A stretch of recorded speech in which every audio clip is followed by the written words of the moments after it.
El pensamiento del día es un material de difusión que realizamos personas de buena voluntad que contribuimos con nuestro servicio a lograrlo.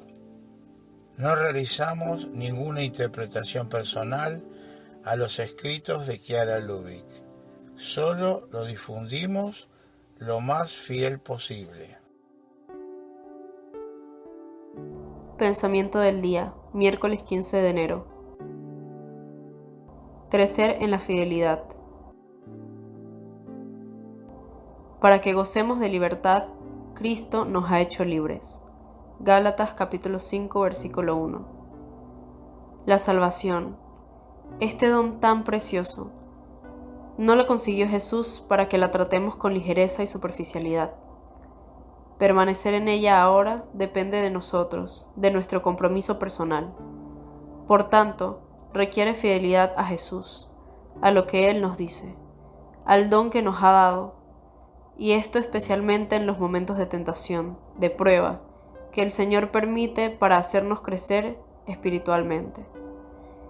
Sobre todo, requiere una perseverancia humilde y confiada en saber volver a empezar después de cada equivocación, después de cada fracaso, por pequeño o grande que sea. ¿Cómo vivir entonces esta palabra? Es evidente que quiere hacernos conscientes del don inestimable de la salvación que Jesús obtuvo para nosotros y alentarnos a conservarlo y aumentarlo.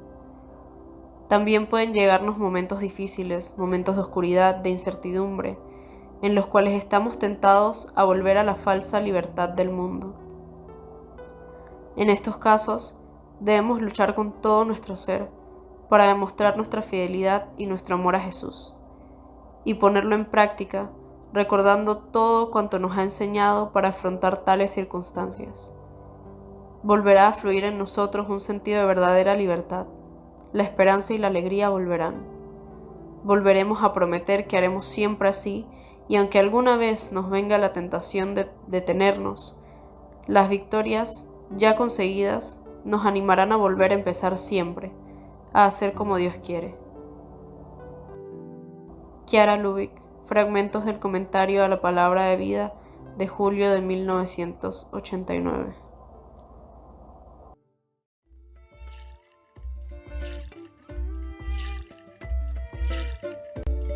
Palabra de Vida, enero de 2025. ¿Crees esto? Evangelio de San Juan, capítulo 11, versículo 26.